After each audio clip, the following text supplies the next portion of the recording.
20 દિવસે એક વ્યક્તિ અન્નનો દાણો લેતો નથી, તેનું વજન 9 કિલો ઘટી જાય છે. શરીરના અંગો એક પછી એક કામ કરવાનું બંધ કરવાની અણી પર આવી જાય છે. છતાં પણ સત્તાના બંધ બારણા પાછળ બેઠેલા બાબુઓની આંખ ખુલતી નથી. શું આ દેશમાં શાંતિપૂર્ણ વિરોધ કરવો એ ગુનો બની ગયો છે? જ્યારે પેપર લીક જેવી કરોડો યુવાનોના ભવિષ્યની રોણતી ઘટનાઓ બને છે, ત્યારે જવાબદાર સ્વીકારવાના બદલે લાઠીઓ ચલાવવામાં આવે છે અને લોખંડી બેરિકેડ પાછળ સત્યને કેદ કરી દેવાય છે. દેશના ભવિષ્યને બચાવવા માટે અનશન પર બેઠેલા એક દેશભક્તને અડધી રાત્રે મંચ પરથી ઢસડી જવામાં આવે છે. તે કઈ લોકશાહીના સંકેત છે?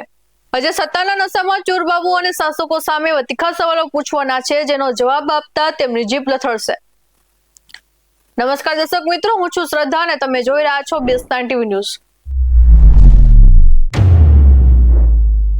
આજે વાત કોઈ રાજકીય ખુરશીની ખેંચતાણની નથી, પરંતુ વાત દેશના એ સામાન્ય યુવાનોના ભવિષ્યની છે, જેઓ રાત દિવસ એક કરીને પરીક્ષાની તૈયારી કરે છે અને છેલ્લે તેમના હાથમાં માત્ર નિરાશા અને પેપર લીક થવાના સમાચાર આવે છે.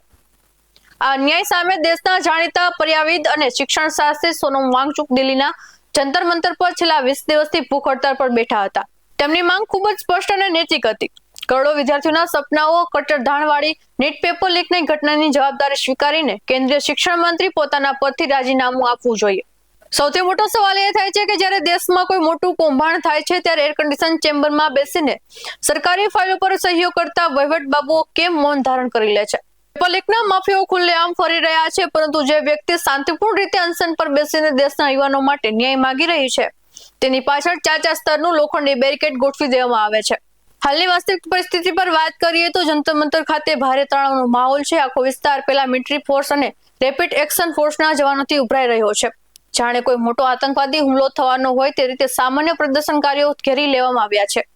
વહીવટતંત્ર દ્વારા આંદોલનકારીઓને ધમકાવીને સમજાવીને ત્યાંથી હટાવવાના પ્રયાસો થઈ રહ્યા છે.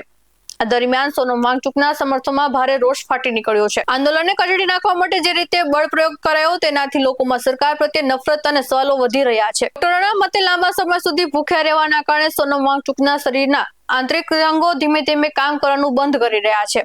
તેમનું વજન 9 કિલો જેટલું ઘટી ગયું છે.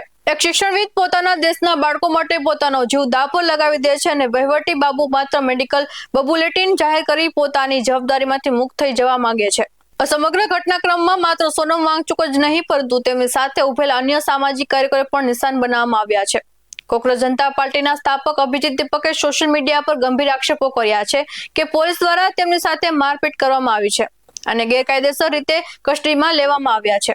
આંદોલનને તોડવા માટે અગાઉથી જ કેટલા અસામાજિક તત્વો દ્વારા હુમલો કરવાની આશંકાઓ વહેતી કરવામાં આવી રહી હતી, જે હવે સાચી સાબિત થતી દેખાય છે. આ તરફ વિપક્ષી નેતાઓ પણ સતત જંતર મંતરની મુલાકાત લઈ રહ્યા હતા અને સરકારની અસંવેદનશીલતા પર પ્રહારો કરી રહ્યા હતા. કોઈ આ પ્રદર્શનને અસંવેદનશીલ ગણાવી રહ્યું છે, તો કોઈ કહી રહ્યું છે કે સરકાર શાંતિપૂર્ણ વિરોધ પણ સહન કરી શકતી નથી, પરંતુ સત્તામાં બેઠેલા નેતાઓ પણ બાબુના કાન સુધી અવાજ પહોંચતો નથી. આખરે સવાલ જ ઉભો થાય છે કે દેશ કઈ દિશામાં જઈ રહ્યો છે? જ્યારે ન્યાય માંગીને ગુનેગારની જેમ હોસ્પિટલ બિછાને કે જેલના સળિયા પાછળ ધકેલી દેવામાં આવે છે અને અસલી ગુનેગાર સર્કલની લૂપહોલ્સના ફાયદો ઉઠાવીને આરામથી ફરતા હોય છે, ત્યારે વહીવટતંત્રની દાનત આશંકા જેવી સ્વાભાવિક છે. સરકારના બાબુઓ યાદ રાખે કે ફાઇલોના થોથા પાછળ સત્યને લાંબો સમય સુધી છુપાવી શકાશે નહીં.